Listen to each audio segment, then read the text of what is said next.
से कौन सा वाला कंपाउंड जो है वो ऑप्टिकली एक्टिव है, कौन सा वाला कंपाउंड ऑप्टिकली इनएक्टिव है? यस, बिल्कुल शिवाजी का जवाब सही है ना। फटाफट बताइए, आपके सामने क्वेश्चन आ चुका है, आप बता सकते हैं मुझे फटाफट कमेंट करके, वीडियो को शेयर लाइक है ना करते रहना साथ के साथ, ठीक है। बताइए जी, कौन सा वाला कंपाउंड जो है वो ऑप्टिकली एक्टिव और कायरल होगा?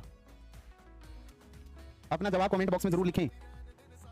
देखो लास्ट वाला आंसर तो हो ही नहीं सकता किसी भी कीमत पे। क्यों नहीं हो सकता है? क्योंकि यहाँ पे देखो लोन पेयर है आपके सामने, है ना, और यहाँ पे कैसा होगा, ये फ्लेक्सोनियल होगा कि नहीं होगा? ईटी, एमई और पीएच तीनों ही ऊपर की तरफ शिफ्ट हो सकते हैं। इसका मतलब ये वाला मॉलिक्यूल तो कंप्लीटली फ्लेक्सोनियल है, और अगर मॉलिक्यूल फ्लेक्सोनियल होगा तो इसके अंदर क्या नहीं होगा, मतलब ये रोटेशन करेगा तो एक पेयर ऑफ एनंटियोमर बना लेगा, और अगर पेयर ऑफ एनंटियोमर बना लेगा तो कैसा हो जाएगा, ऑप्टिकली इनएक्टिव हो जाएगा। तो यहाँ पे देखो एक वर्ड यूज किया गया है आपके सामने कि इनमें से कौन सा वाले कंपाउंड जो है वो रिजोल्वेबल है। रिजोल्वेबल कंपाउंड कौन से होंगे? वो ऑप्टिकली एक्टिव कंपाउंड होंगे जिनमें एनर्जी बैरियर ज्यादा होता है, ठीक है। मतलब यहाँ पे आप ऐसा बोलोगे रिजोल्वेबल कौन से होंगे? वो ऑप्टिकली एक्टिव कंपाउंड होंगे जिनके अंदर एनर्जी बैरियर कैसे रहे हो, हाई रहे हो, मतलब वो एक दूसरे में इंटर कन्वर्टेबल ना हो। देखो यहाँ पे तो एक फॉर्म दूसरे वाली फॉर्म में कन्वर्ट हो जाएगी तो एनंटियोमर होगा, तो इसका ये ऑप्टिकली इनएक्टिव होने की वजह से इसे तो हम लोग सेपरेट कर ही नहीं पाएंगे, इसके एनंटियोमर में एनर्जी गैप बहुत कम होगा। दूसरा क्या है आपके सामने, देखो यहाँ पे ये वाला कंपाउंड रखा है ना, तो आप लोगों को एक बात समझाई थी मैंने कि अगर 3 मेंबर रिंग जो है उसमें लोन पेयर है और अगर कोई भी मोर इलेक्ट्रोनेगेटिव एलिमेंट आ जाता है तो ऐसे केसेस में क्या आ जाएगा, ये वाला सेंटर जो है वो कायरल सेंटर मींस रिजिड की तरफ बिहेवियर दिखाने लग जाएगा, और जब ये रिजिड हो जाएगा तो फिर ऐसे केसेस में एक पेयर ऑफ एनंटियोमर जनरेट होंगे और उनमें एनर्जी डिफरेंस कैसा होगा, ज्यादा होगा। ये रिजिड होगा, रिजिड होगा, बताओ इसके अंदर क्या प्लेन ऑफ सिमेट्री या सेंटर ऑफ सिमेट्री है क्या? नहीं है, चेक करो।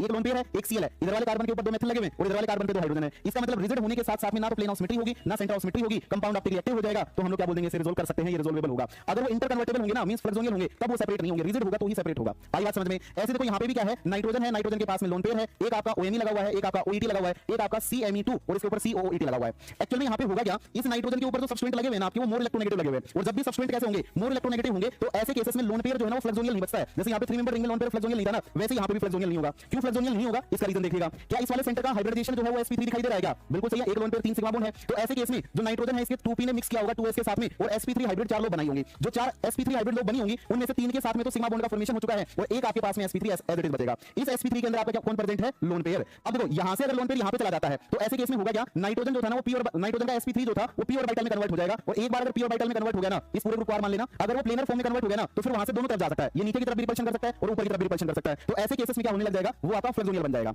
लेकिन आप लोगों ने एक बात सीखी होगी केमिकल बॉन्डिंग में, हम लोग बार-बार ऐसा बोलते हैं कि किसी भी सेंटर के ऊपर अगर मोर इलेक्ट्रोनेगेटिव एलिमेंट लगा होगा ना तो उस बॉन्ड के अंदर जनरेट होने वाला परसेंटेज स्पेक्टर कम हो जाएगा। अजी बोलो, मोर इलेक्ट्रोनेगेटिव एलिमेंट कहां जुड़ते हैं? जहां पे परसेंटेज स्पेक्टर कम होते हैं, है ना। ऐसे यहां पे भी क्या होगा, परसेंटेज स्पेक्टर बहुत कम हो जाएगा बॉन्ड के अंदर, तो सारा का सारा परसेंटेज स्पेक्टर जो है ना वो लोन पेयर के पास चला जाएगा, और लोन पेयर के पास परसेंटेज स्पेक्टर चला गया तो वो s के ज्यादा पास में रहेगा, जिसकी वजह से ये जो एनर्जी गैप होगा ना आपका, ये एनर्जी गैप बढ़ जाता है, और ऐसे केस में लोन पेयर एक्साइटेशन से नहीं कर पाएंगे, और जब लोन पेयर एक्साइटेशन नहीं कर पाएंगे तो आपका कंपाउंड जो है वो कैसा हो जाएगा, रिजिड हो जाएगा, और जब रिजिड हो जाएगा तो आंसर किसके बेसिस पे जाएगा, पीओएस और सीओएस के बेसिस पे जाएगा।